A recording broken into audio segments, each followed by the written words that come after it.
چلیں اسٹارٹ کرتے ہیں۔ بسم اللہ الرحمن الرحیم۔ تفسیر سورہ بقرہ۔ اس مبارک سورت کے فضائل کا بیان۔ حضرت موکل بن یسار رضی اللہ تعالی عنہ فرماتے ہیں کہ رسول اللہ صلی اللہ علیہ وآلہ وسلم نے فرمایا، سورہ بقرہ قرآن کی کوہان ہے اور اس کی بلندی کا یہ عالم ہے کہ اس کی ایک ایک آیت کے ساتھ 80 فرشتے نازل ہوتے تھے، اور بالخصوص آیت الکرسی تو خاص عرش تلے نازل ہوئی اور اس صورت میں شامل کی گئی۔ سورہ یاسین قرآن کا دل ہے۔ جو شخص اسے اللہ تعالیٰ کی رضا جوئی اور آخرت طلبی کے لیے پڑھے اسے بخش دیا جاتا ہے۔ اس سورت کو مرنے والوں کے سامنے پڑھا کرو۔ مسند احمد۔ اس حدیث کی سند میں ایک جگہ ان رجل ہے تو یہ نہیں معلوم ہوتا کہ اس سے مراد کون ہے، لیکن مسند احمد ہی کی دوسری روایت میں اس کا نام ابو عثمان آیا ہے۔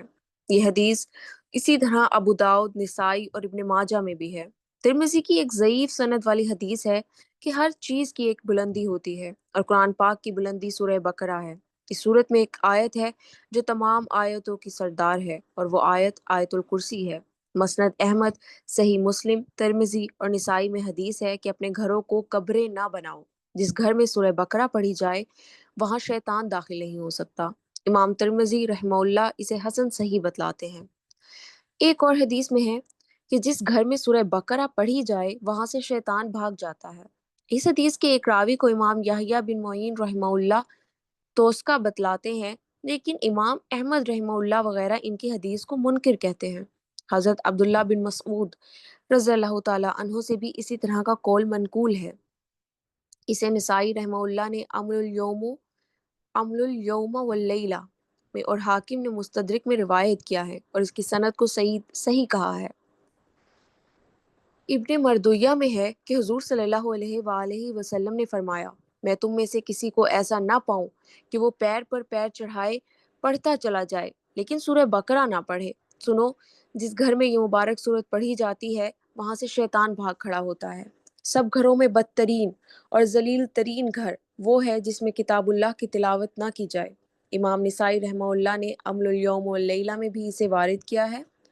مسند دارمی میں حضرت ابن مسعود رضی اللہ تعالیٰ عنہ سے روایت ہے کہ جس گھر میں سورہ بقرہ پڑھی جائے اس گھر سے شیطان گوز مارتا ہوا بھاگ جاتا ہے۔ ہر چیز کی اونچائی ہوتی ہے اور قرآن کی اونچائی سورہ بقرہ ہے۔ ہر چیز کا محاصل ہوتا ہے اور قرآن کا محاصل مفصل صورتیں ہیں۔ حضرت عبداللہ بن مسعود رضی اللہ تعالیٰ عنہ کا فرمان ہے کہ جو شخص سورہ بقرہ کی پہلی 4 آیتیں اور آیت الکرسی اور 2 آیتیں اس کے بعد کی اور 3 آیتیں سب سے آخر کی، یہ سب 10 آیتیں رات کے وقت پڑھ لے، اس گھر میں شیطان اس رات نہیں جا سکتا، اور اسے اور اس کے گھر والوں کو اس دن شیطان یا کوئی اور بری چیز ستا نہیں سکتی۔ یہ آیتیں مجنون پر پڑھی جائیں تو اس کا دیوانہ پن بھی دور ہو جاتا ہے۔ حضور صلی اللہ علیہ وآلہ وسلم فرماتے ہیں، جس طرح ہر چیز کی بلندی ہوتی ہے قرآن کی بلندی سورہ بقرہ ہے۔ جو شخص رات کے وقت اسے اپنے گھر میں پڑھے 3 راتوں تک شیطان اس گھر میں نہیں جا سکتا، اور دن کو اگر گھر میں پڑھ لے تو 3 دن تک شیطان اس گھر میں قدم نہیں رکھ سکتا۔ طبرانی، ابن ماجہ اور ابن مردویہ، ترمذی۔ نسائی اور ابن ماجہ میں ہے کہ حضور صلی اللہ علیہ وآلہ وسلم نے ایک چھوٹا سا لشکر ایک جگہ بھیجا اور اس کی سرداری آپ نے انہیں دی، جنہوں نے فرمایا تھا کہ مجھے سورہ بقرہ یاد ہے۔ اس وقت ایک شریف شخص نے کہا، میں بھی اسے یاد کر لیتا لیکن ڈرتا ہوں کہیں ایسا نہ ہو کہ میں اس پر عمل نہ کر سکوں۔ حضور صلی اللہ علیہ وآلہ وسلم نے فرمایا، قرآن سیکھو، قرآن پڑھو۔ جو شخص اسے سیکھتا ہے، پڑھتا ہے، پھر اس پر عمل بھی کرتا ہے، اس کی مثال ایسی ہے جیسے مشک بھرا ہوا برتن جس کی خوشبو ہر طرف مہک رہی ہے۔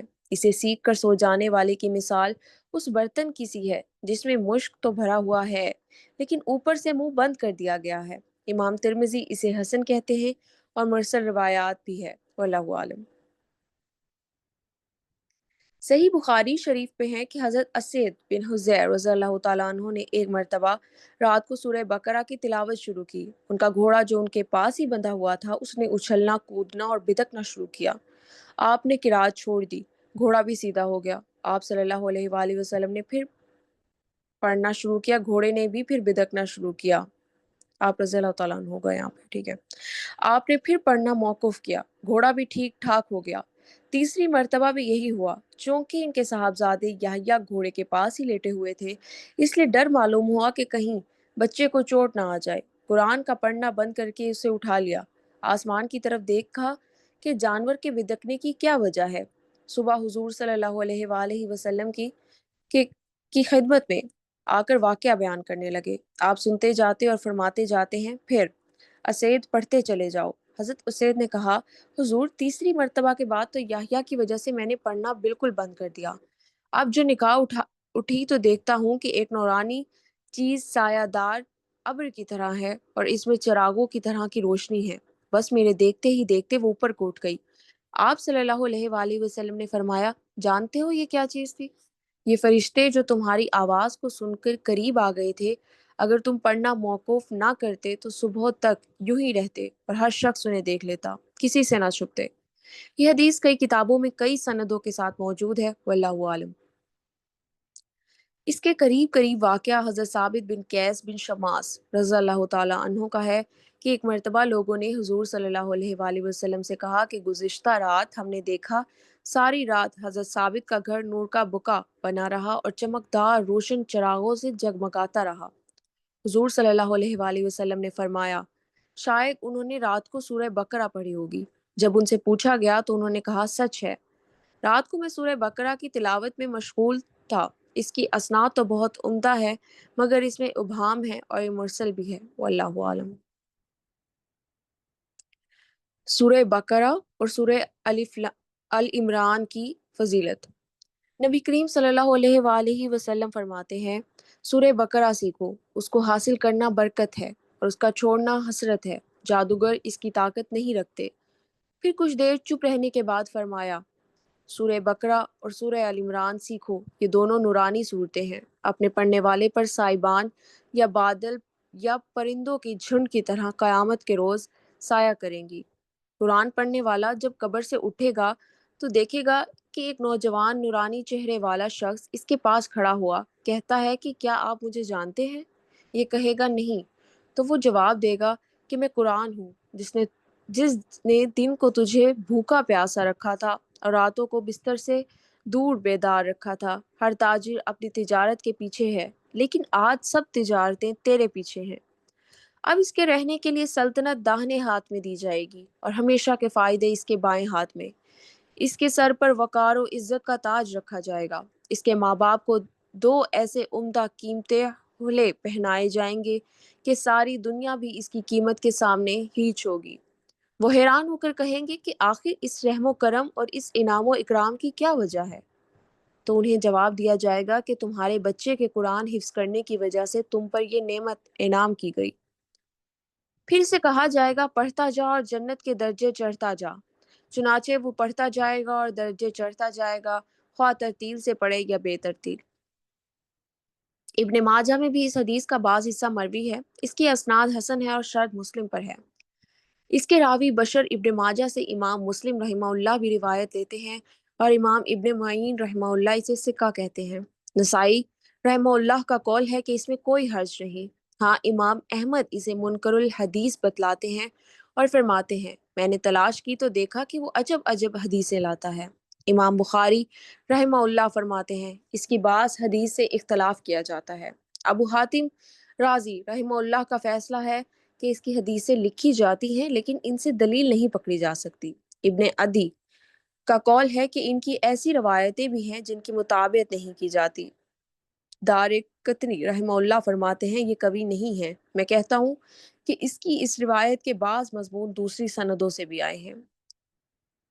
مسند احمد میں ہے، قرآن پڑھا کرو، یہ اپنے پڑھنے والوں کی قیامت کے دن شفاعت کرے گا۔ دو نورانی صورتوں بقرہ اور ال عمران کو پڑھتے رہا کرو، یہ دونوں قیامت کے دن اسی طرح آئیں گی کہ گویا یہ دو سائبان ہیں، یا دو ابر ہیں، یا پر کھولے پرندوں کی دو جماعتیں ہیں، اپنے پڑھنے والوں کی طرف سے اللہ تعالیٰ سے سفارش کریں گی۔ پھر حضور صلی اللہ علیہ وآلہ وسلم نے فرمایا، سورہ بقرہ پڑھا کرو، اس کا پڑھنا برکت ہے اور چھوڑنا حسرت ہے، اس کی طاقت باطل والوں کو نہیں۔ صحیح مسلم شریف میں بھی یہ حدیث ہے۔ مسند احمد کی ایک اور حدیث میں ہے، قرآن اور قرآن پڑھنے والوں کو قیامت کے دن بلوایا جائے گا۔ آگے آگے سورہ بقرہ اور سورہ آل عمران ہوں گے، بادل کی طرح یا سائے اور سائبان کی طرح، کہ پر کھولے پرندوں کے جھرمٹ کی طرح۔ یہ دونوں پروردگار سے ڈٹ کر سفارش کریں گی۔ مسلم اور ترمذی رحمہ اللہ میں بھی یہ حدیث ہے۔ امام ترمذی اسے حسن غریب کہتے ہیں۔ ایک شخص نے اپنی نماز میں سورہ بقرہ اور سورہ آل عمران پڑھی۔ اس کے فارغ ہونے کے بعد حضرت کعب رضی اللہ تعالیٰ عنہ نے فرمایا، اللہ کی قسم جس کے ہاتھ میں میری جان ہے، ان میں اللہ کا وہ نام ہے کہ اس نام کے ساتھ جب کبھی اسے پکارا جائے تو وہ قبول فرماتا ہے۔ اب اس شخص نے حضرت کعب رضی اللہ تعالیٰ عنہ سے عرض کی کہ مجھے بتائیے وہ نام کون سا ہے۔ حضرت کعب رضی اللہ تعالیٰ عنہ نے اسے انکار کیا اور فرمایا، اگر میں بتا دوں تو خوف ہے کہ کہیں تم اس نام کی برکت سے ایسی دعا نہ مانگ لے جو میری اور تیری ہلاکت کا سبب بن جائے۔ حضرت ابو امامہ رضی اللہ تعالیٰ عنہ فرماتے ہیں، تمہارے بھائی کو خواب میں دکھلایا گیا کہ گویا لوگ ایک بلند و بالا پہاڑ پر چڑھ رہے ہیں۔ پہاڑ کی چوٹی پر دو سرسبز درخت ہیں اور ان میں سے آوازیں آ رہی ہیں کہ کیا تم میں کوئی سورہ بقرہ کا پڑھنے والا ہے؟ کیا تم میں سے کوئی سورہ ال عمران کا پڑھنے والا ہے؟ جب کوئی کہتا ہے کہ ہاں، تو وہ دونوں درخت اپنے پھلوں سمیت اس کی طرف جھک جاتے ہیں اور یہ اس کی شاخوں پر بیٹھ جاتا ہے اور وہ اسے اوپر اٹھا لیتے ہیں۔ حضرت ام دردہ رضی اللہ تعالیٰ عنہا فرماتی ہیں کہ ایک قرآن پڑھے ہوئے شخص نے اپنے پڑوسی کو مار ڈالا، پھر قصاص میں وہ بھی مارا گیا۔ بس قرآن کریم ایک ایک صورت ہو کر الگ ہونا شروع ہوا، یہاں تک کہ اس کے پاس سورہ ال عمران اور سورہ بقرہ رہ گئی۔ ایک جمعہ کے بعد سورہ ال عمران چلی گئی، پھر ایک جمعہ گزرا تو آواز آئی کہ میری باتیں نہیں بدلا کرتی اور میں اپنے بندوں پر ظلم نہیں کرتا، چنانچہ یہ مبارک صورت یعنی سورہ بقرہ بھی اس سے الگ ہو گئی۔ مطلب یہ ہے کہ یہ دونوں صورتیں اس کی طرف سے بلاؤں اور عذابوں کی آڑ بنی رہیں اور اس کی قبر میں اس کی دلجوئی کرتی رہیں، اور سب سے آخر اس کے گناہوں کی زیادتی کے سبب ان کی سفارش نہ چلی۔ یزید بن اسود جرشی رحمہ اللہ کہتے ہیں کہ ان دونوں صورتوں کو دن میں پڑھنے والا دن بھر میں نفاق سے بری رہتا ہے اور رات کو پڑھنے والا ساری رات نفاق سے بری رہتا ہے۔ خود حضرت یزید رحمہ اللہ اپنے معمولی وظیفہ قرآن کے علاوہ ان دونوں صورتوں کو صبح و شام پڑھا کرتے تھے۔ حضرت عمر فاروق رضی اللہ تعالی عنہ فرماتے ہیں، جو شخص ان دونوں صورتوں کو رات پڑھتا رہے گا، اللہ تعالیٰ کے نزدیک وہ فرما برداروں میں شامل ہوگا۔ اس کی سند منقطع ہے۔ صحیحین میں ہے کہ رسول اللہ صلی اللہ علیہ وآلہ وسلم نے ان دونوں صورتوں کو ایک رکعت میں پڑھا۔ 7 لمبی صورتوں کی فضیلت۔ رسول اللہ صلی اللہ علیہ وآلہ وسلم فرماتے ہیں، مجھ کو 7 لمبی صورتیں توریت کی جگہ دی گئی ہیں اور انجیل کی جگہ مجھ کو 200 آیتوں والی صورتیں ملی ہیں، اور زبور کے قائم مقام مجھ کو 200 سے کم آیتوں والی صورتیں دی گئی ہیں، اور پھر مجھے فضیلت میں خصوصاً سورہ کاف سے لے کر آخر تک کی صورتیں ملی ہیں۔ یہ حدیث غریب ہے اور اس کی ایک راوی سعید بن ابو بشیر کے بارے میں اختلاف ہے۔ ابو عبید نے اسے دوسری سند سے بھی نقل کیا ہے، واللہ عالم۔ ایک اور حدیث میں ہے، جو شخص ان 7 صورتوں کو حاصل کر لے وہ بہت بڑا عالم ہے۔ یہ روایت بھی غریب ہے۔ مسند احمد میں بھی یہ روایت ہے کہ ایک مرتبہ حضور صلی اللہ علیہ وآلہ وسلم نے ایک لشکر بھیجا اور ان کا امیر انہیں بنایا جنہیں سورہ بقرہ یاد تھی، حالانکہ وہ ان سب میں چھوٹی عمر کے تھے۔ حضرت سعید بن جبیر تو وہ لقد آتینک سبعا من المثانی کی تفسیر میں بھی فرماتے ہیں کہ اس سے مراد یہی 7 صورتیں ہیں، سورہ بقرہ، سورہ آل عمران، سورہ نساء، سورہ مائدہ، سورہ انعام، سورہ اعراف اور سورہ یونس۔ حضرت مجاہد، مکحول، عطیہ بن قیس، ابو محمد فارسی، شداد بن اوس، یحییٰ بن حارث زماری سے بھی یہی منقول ہے۔ مقام نزول۔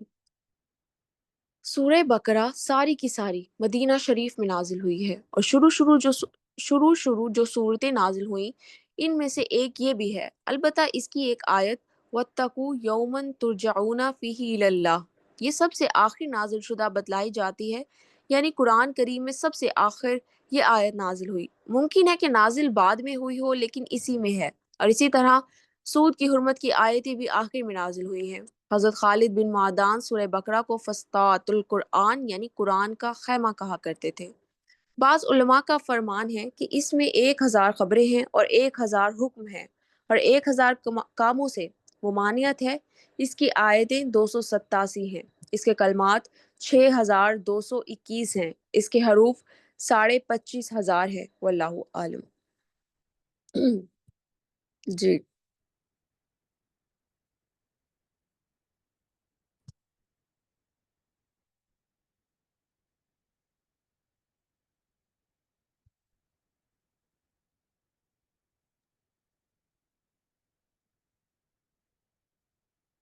یہاں تک ہے کسی کا کوئی پوائنٹ؟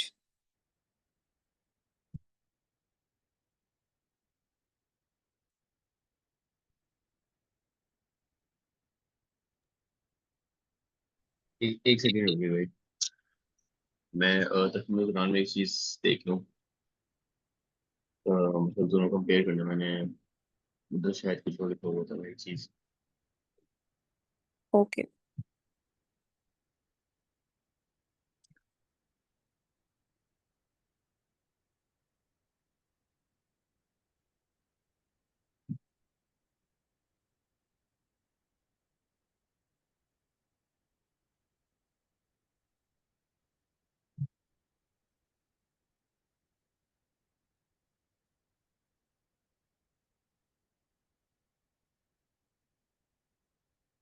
حافظ کا کیا میننگ ہے؟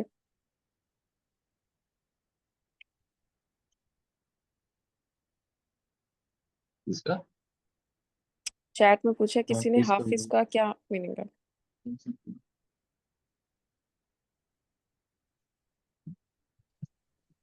ایسے یہاں پہ لکھا ہوا تھا جو اوپر کہ اس کا شاہی نزول جو ہے وہ مدینہ میں ہوئی ہے ساری کی ساری نازل، بٹ تفہیم القرآن میں لکھا ہوا ہے کہ بیشتر حصہ مدینہ میں نازل ہوا ہے، بٹ کچھ حصہ اس کا مکے میں بھی نازل ہوا ہے۔ تو کسی کو ایگزیکٹ پتا ہے کیا کون سا صحیح ہے تو پھر، یا کچھ اور کسی کو پتا اس سے ریلیٹڈ؟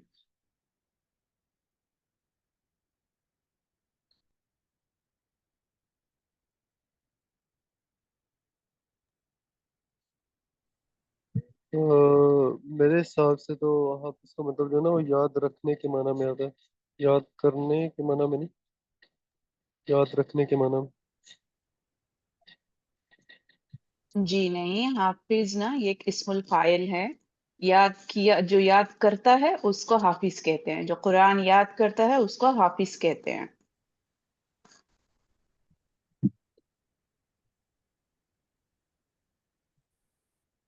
یاد کرنے کے بعد یہ شرط ہے نا اس کو یاد رکھنا لازم ہے، ہم، ورنہ تو وہ حافظ نہیں رہے گا نا۔ ورنہ گناہ زیادہ ہوتا ہے۔ اس میں شرط کے معنی کچھ ایسے نہیں ہے نا، صرف ان سمپل حافظ ایک جو یاد کرتا ہے اس کو رکھنا تو ہے وہی، سوری ہاں ابھی جیسے آپ نے بولا ویسے ہے جو حافظ ہے، ضروری نہیں کہ ہم اس کو اس کنڈیشن کے ساتھ رکھیں کہ ہاں اس کو یاد رکھنا ضروری ہے، ایسے نہیں ہے۔ ان سمپل حافظ کسے کہتے ہیں؟ جو قرآن شریف کو ہی یاد کرتا ہے اس کو حافظ کہتے ہیں۔ یہ اسم الفاعل کا صیغہ ہے، جیسے آپ نے کہا نا کرنے کے معنی میں نہیں آتا، رکھنے کے معنی میں آتا ہے، ایسے نہیں ہے۔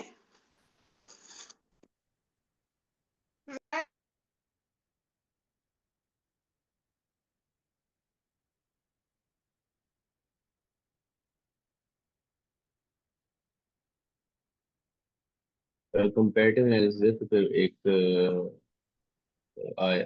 تو مولانا مودودی کی ہے، وہ کریں گے مطلب، اور ایک کی تکمیل کریں گے، سوری تکمیل قرآن کریں گے، اور تفسیر ابن کثیر ایک ہی گروپ۔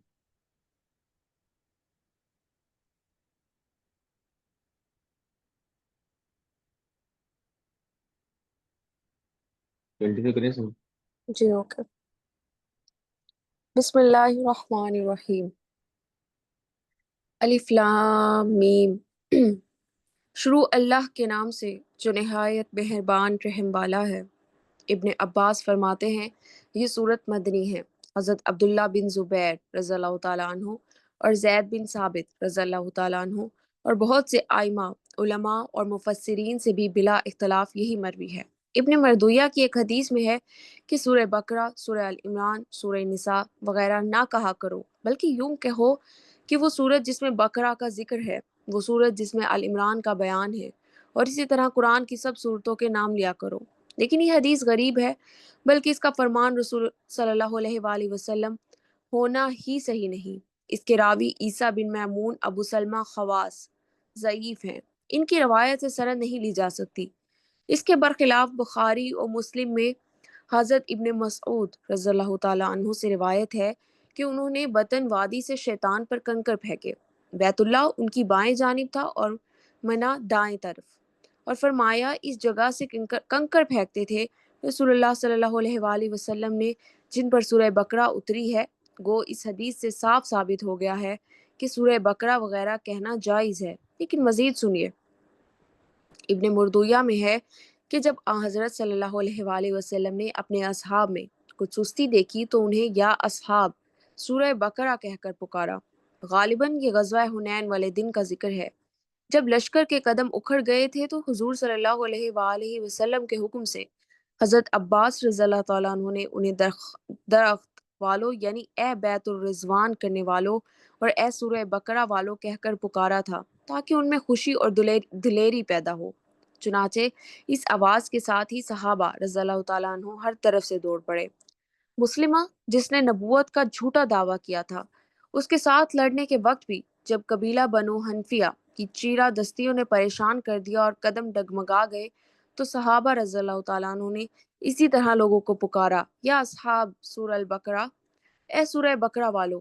اس آواز پر سب کے سب جمع ہو گئے اور جم کر لڑے، یہاں تک کہ ان مرتدوں پر اللہ تعالیٰ نے اپنے لشکر کو فتح دی۔ اللہ تعالیٰ اپنے رسول صلی اللہ علیہ وآلہ وسلم کے سب صحابہ سے خوش ہو، آمین۔ حروف مقطعات اور ان کے معنی۔ آیت نمبر 1، الف لام میم۔ اختیات ہے یہ لفظ۔ اوکے مقطعات، ٹھیک ہے، جزاک اللہ خیر۔ الف لام الحمدللہ۔ میم۔ ایک یہ جی غریب کیا ہوتا آواز بریک ہوئی آپ کی۔ ہے؟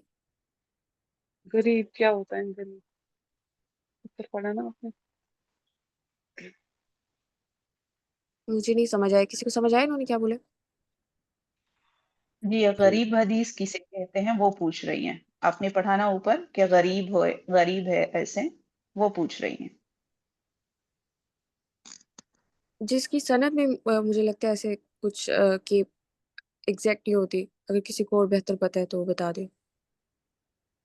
جی بالکل اسی طرح ہے، جو بھی راوی ہوتے ہیں حدیث کے، ان راویوں میں کسی کے اوپر کوئی شک ہوتا ہے نا کہ ہاں ان کو کسی چیز میں، تو پھر کوئی کبھی انہوں نے جھوٹ بولا ہے یا تو پھر ان میں کچھ کمی پائی جاتی ہے، تو اس سند سے جو حدیث نکلتی ہے اس کو غریب حدیث کہتے ہیں۔ یہ صحیح ہوتا ہے؟ اس کو نا جیسے ابھی ہم نے لیا کہ اس کو صرف پڑھنے کے لیے لیتے ہیں، بٹ اس سے کوئی مسئلے مسائل نہیں نکالے جاتے۔ علماء کے نزدیک غریب حدیث اس کو کہتے ہیں۔ غریب حدیث جو ہے نا، اس کی کافی ساری وجوہات ہوتی ہیں۔ ایک وجہ جو ہے نا اس میں سے یہ سند والی ہے کہ سند کے اعتبار سے غریب ہے، باقی متن درایت اور روایت وہ اس حساب سے غریب ہونا اور مطلب ہے۔ اور دوسری بات یہ ہے کہ انہوں نے صحیح کہا کہ اس سے آپ فقہی مسائل نہیں لے سکتے، نہ احکام شریعت کے مسائل، جو غریب حدیث ہوتی ہے۔ لیکن اس میں بھی کافی ساری سچویشنز ہیں، لیکن موٹا موٹا یہ ہے کہ غریب حدیث جو ہوتی ہے نا، وہ اس کو ہم نامعتبر نہیں قرار دیتے، ٹھیک ہے؟ اس کے پیچھے کافی ساری چیزیں ہوتی ہیں، وہ دیکھنی پڑتی ہیں، اس کی بنا پہ اس کو دیکھا جاتا ہے۔ جیسے ہمارے ہاں ایک عام کانسیپٹ ہے نا کہ غریب حدیث ہو گئی تو یہ نامعتبر ہے، صحیح ہے؟ تو ایسے نہیں ہے، اس کے پیچھے کافی ساری چیزیں دیکھنی پڑتی ہیں۔ ان میں سے ایک چیز جو ہے نا وہ سند ہے۔ سند کا مطلب کیا ہوتا ہے؟ سند کا مطلب یہ ہوتا ہے کہ اس جو حدیث کو بیان کرنے والے راوی ہیں نا، راوی کا مطلب ہے کہ جو اس چیز کو بیان کر رہے ہیں، ان راویوں میں سے کوئی نہ کوئی کہیں نہ کہیں کوئی مسئلہ آ گیا، صحیح ہو گیا، یا کہیں کوئی سلسلہ ٹوٹ گیا ہے، یا کوئی راوی مسنگ ہے، اس کے پیچھے اور بھی دو تین وجوہات ہوتی ہیں۔